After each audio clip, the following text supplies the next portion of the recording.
দিল্লির যন্তর মন্তরে সিজেপির বড় বিক্ষোভ। সিজেপি প্রতিষ্ঠাতা অভিজিৎ ডিকের নেতৃত্বে হাজার হাজার যুবক যুবতী শিক্ষা ব্যবস্থা ও পরীক্ষার অনিয়মের প্রতিবাদে বিক্ষোভে অংশ নেন। তাদের প্রধান দাবি ছিল কেন্দ্রীয় শিক্ষামন্ত্রী ধর্মেন্দ্র প্রধানের পদত্যাগ।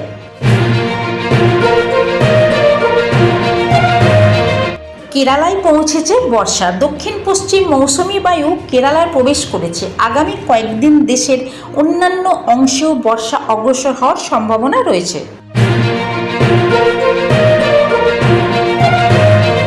দেশব্যাপী আন্দোলনের হুঁশিয়ারি। সিজেপি জানিয়েছে, দাবি না মানা হলে আগামী দিনে আরও বড় দেশব্যাপী আন্দোলন গড়ে তোলা হবে।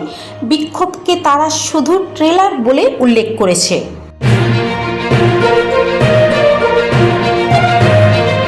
উত্তর ভারতের তাপপ্রবাহের সতর্কতা। আগামী সপ্তাহে উত্তর ও মধ্য ভারতের বিভিন্ন এলাকায় তাপমাত্রা ৪৫ থেকে ৪৬ ডিগ্রি সেলসিয়াস পর্যন্ত পৌঁছাতে পারে বলে পূর্বাভাস।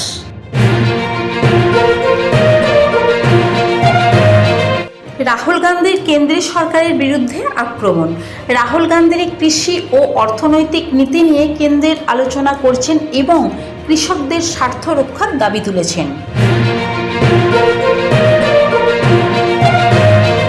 মমতা বন্দ্যোপাধ্যায়কে ঘিরে রাজনৈতিক জল্পনা। মমতা ব্যানার্জিকে নিয়ে বিভিন্ন রাজনৈতিক জল্পনা চলছে।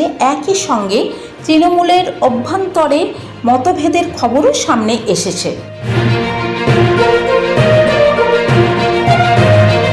বিরাট কোহলির চোটের কারণে আফগানিস্তানের বিরুদ্ধে ওডিআই সিরিজ থেকে ছিটকে গেছেন। তার পরিবর্তে দলে সুযোগ পেয়েছেন ওয়াই জয়সওয়াল।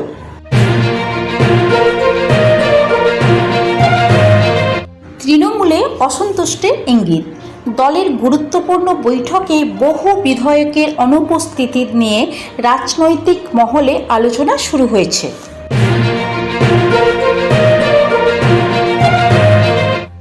ভারত ভেনেজুয়েলার জ্বালানি সহযোগিতা। ভেনেজুয়েলার উচ্চ পর্যায়ের প্রতিনিধি দলের ভারত সফরে তেল বাণিজ্য ও বিনিয়োগ নিয়ে গুরুত্বপূর্ণ আলোচনা হয়েছে।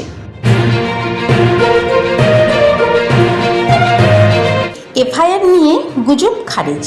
দিল্লি পুলিশ জানিয়েছে, বিক্ষোভকারীদের বিরুদ্ধে কোনো এফআইআর দায়ের করা হয়নি, যদিও কয়েকজনকে সতর্কতামূলকভাবে আটক করা হয়েছিল।